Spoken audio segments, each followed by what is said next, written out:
As we draw to the end of Ordinary Time and also the end of the series that I've been doing on cultural issues, today I want to consider a final topic, care for creation. Especially with this international climate conference having just happened. Probably have heard a lot if you've been paying attention in the media. What I'm not going to do today is not try to evaluate environmental science, nor try to weigh in on the precise nature of climate change, or say what policies ought to be enacted. Those things go beyond Catholic teaching. But rather what I want to do is to consider some general Catholic principles of how we are to be good stewards of our created world. You may notice that Pope Francis does speak a lot on this topic, about caring for the environment.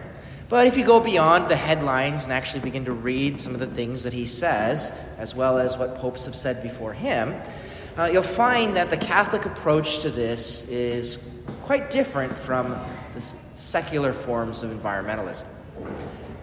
Because the Church really tries to redirect environmental concerns away from solutions that sometimes even seek to eliminate people to ones that are more human-centered. Pope Francis himself has critiqued certain green ideas that are proposed by professionals and opinion makers that might not end up actually doing good for those that are poor. Because that's one of his main concerns, is in ecology, he says that he hears both the cry of the earth and the cry of the poor. So here's some principles for us. First principle is that all of creation is created good. All of it's created good by God. And that includes ourselves. In fact, human beings were the crown of his creation. We were called very good because we're made in his image and his likeness. Other creatures have value in and of themselves, having been made good by God, but none of them are of the same equal value as human beings, made in God's image. So that's the first principle. Second one is that the earth belongs to God, since he is the creator of it, but it has been given to us. So in the first chapter of Genesis, we're told to fill the earth and subdue it, have dominion over all living things. And so that means that we can take from the bounty of the earth what we need to live. But at the same time, we have a duty to protect the earth and to ensure its continued fruitfulness for coming generations. And so that's why it says in Genesis chapter 2, God says to cultivate and care for creation.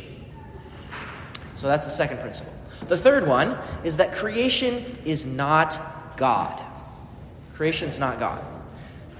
Environmentalism must not become a religion, as sometimes it feels like it is for certain people. But for us as Christians, we must not worship Mother Earth. As we heard a few Sundays ago, "Hear, O Israel, the Lord our God is Lord alone."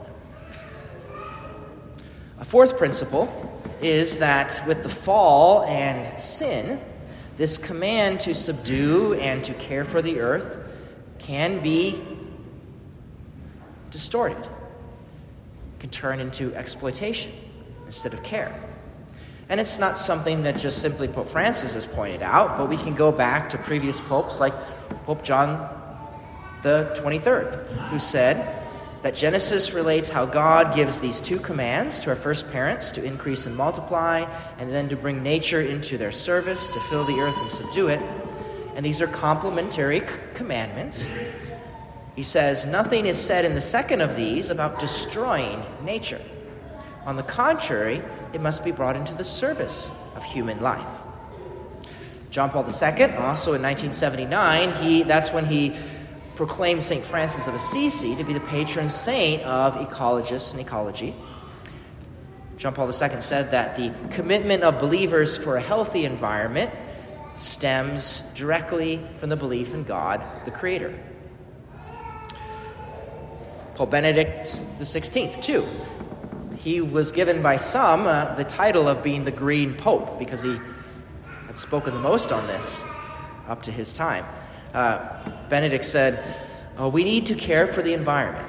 it has been entrusted to men and women to be protected and cultivated with responsible freedom. He also said that respecting the environment doesn't mean considering material and animal nature to be more important than man, but rather it means not selfishly considering nature to be at the complete disposal of our own interests.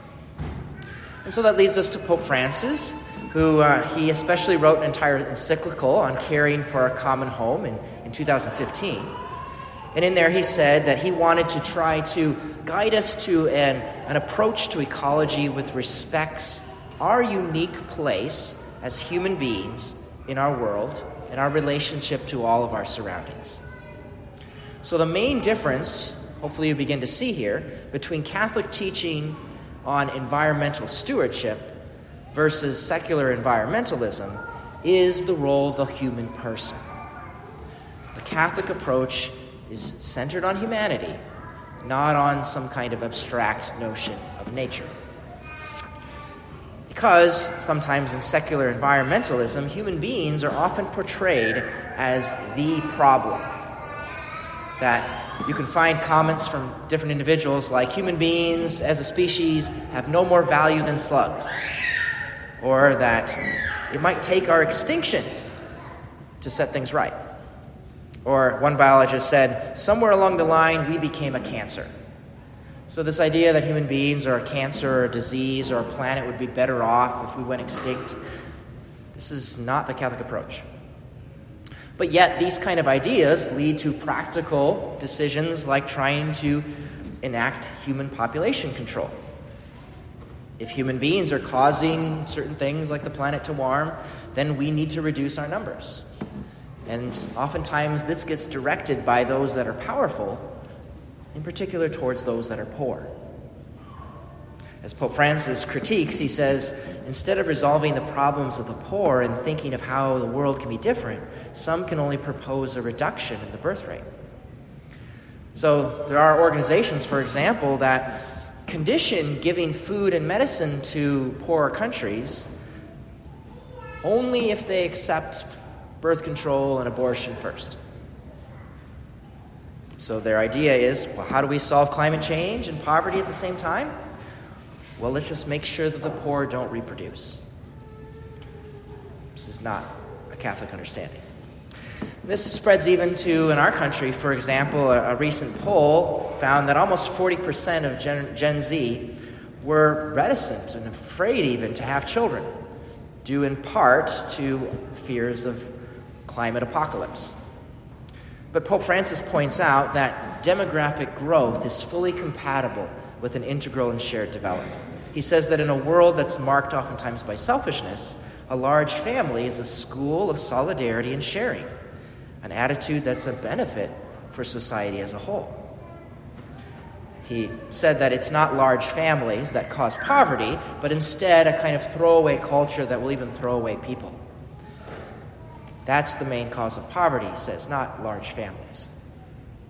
So Pope Francis challenges everyone, especially those that are powerful and wealthy, to a change in lifestyle, to a simplicity of life that allows us to appreciate even the small things, to be grateful for the opportunities that we receive in life, to be detached spiritually from possessions, to be grateful, and not to fall into a sadness about all the things we wish we had, but we don't.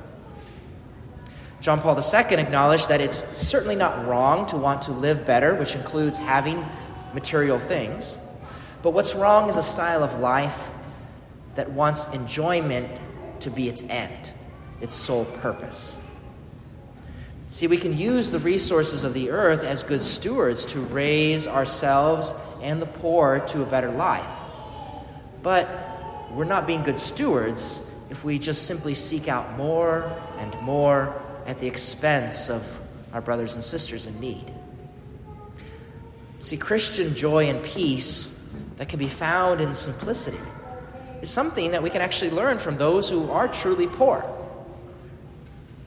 We can learn ourselves to be poor in spirit, as we find in the Beatitudes, unattached from money and possessions, which makes it easier for us to care for the common good of all. And that's the kind of fruit that Jesus wants us to produce in our lives. The care for each other while we're here on earth, so as to help each other to reach heaven. And that's the final point that we see in our gospel today. As wonderful as our earthly home is, it's only temporary. He says in the gospel, it will pass away. At the end of time, when Jesus returns in glory at his second coming, earthly life will be at its completion. And we find in here too that Jesus won't come because we force him to through our own mistakes, but rather through God's will. Of course, this doesn't give us an excuse just to simply ignore caring for our home here just because it is not permanent. We can't just destroy things just because we know that at some point we will leave this behind. Because as Jesus says, the day and the hour in which he returns, we do not know. So we must make sure we care for this for future generations. We don't know when Jesus will come again.